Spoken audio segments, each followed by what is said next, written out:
If we don't have free speech, then we just don't have a free country. It's as simple as that.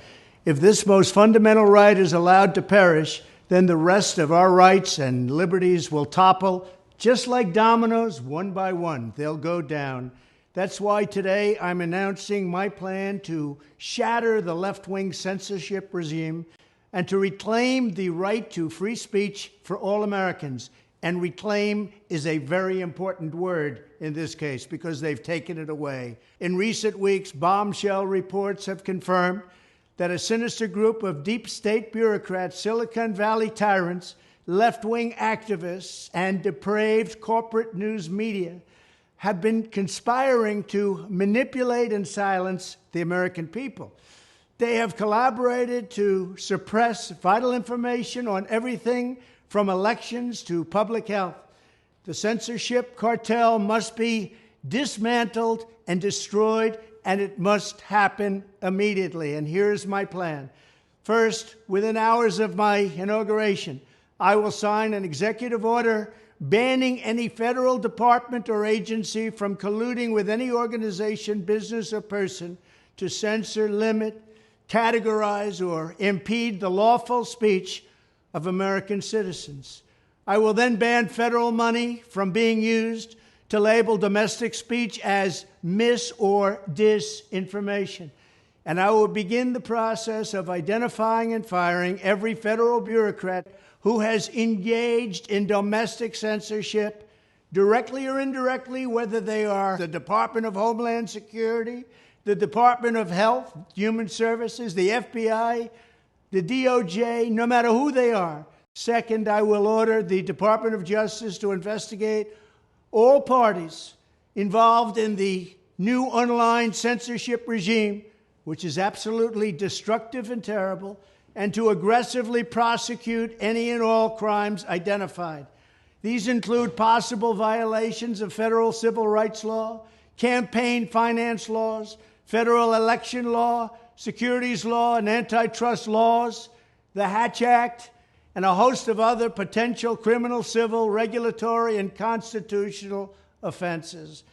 To assist in these efforts, I am urging House Republicans to immediately send preservation letters, and we have to do this right now, to the Biden administration, the Biden campaign, and every Silicon Valley tech giant, ordering them not to destroy evidence of censorship.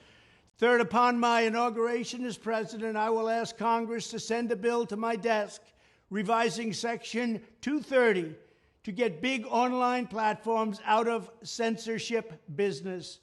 From now on, digital platforms should only qualify for immunity protection under Section 230 if they meet high standards of neutrality, transparency, fairness, and non-discrimination.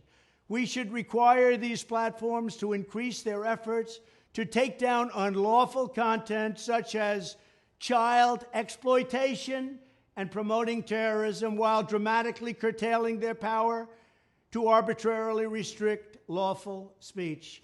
Fourth, we need to break up the entire toxic censorship industry that has arisen under the false guise of tackling so-called mis- and disinformation. The federal government should immediately stop funding all nonprofits and academic programs that support this authoritarian project. If any U.S. university is discovered to have engaged in censorship activities or election interferences in the past, such as flagging social media content for removal of blacklisting, those universities should lose federal research dollars and federal student loan support for a period of 5 years and maybe more. We should also enact new laws laying out clear criminal penalties for federal bureaucrats who partner with private entities to do an end run around the Constitution and deprive Americans of their First, Fourth, and Fifth Amendment rights. In other words, deprive them of their vote. And once you lose those elections, and once you lose your borders like we have, you no longer have a country. Furthermore, to confront the problems of major platforms being infiltrated by legions of former deep staters and intelligence officials, there should be a 7-year cooling-off period before any employee of the FBI, CIA, NSA, DNI, DHS, or DOD is allowed to take a job at a company possessing vast quantities of U.S. user data. Fifth, the time has finally come for Congress to pass a digital Bill of Rights.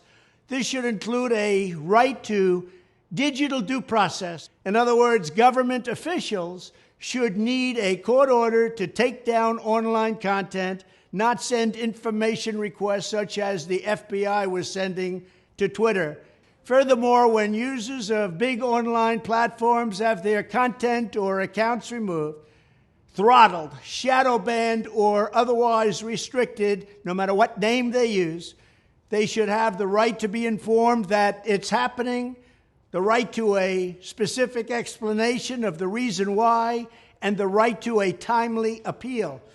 In addition, all users over the age of 18 should have the right to opt out of content moderation and curation entirely and receive an unmanipulated stream of information if they so choose. The fight for free speech is a matter of victory or death for America and for the survival of Western civilization itself. When I am president, this whole rotten system of censorship and information control will be ripped out of the system at large. There won't be anything left. By restoring free speech, we'll begin to reclaim our democracy and save our nation. Thank you, and God bless America.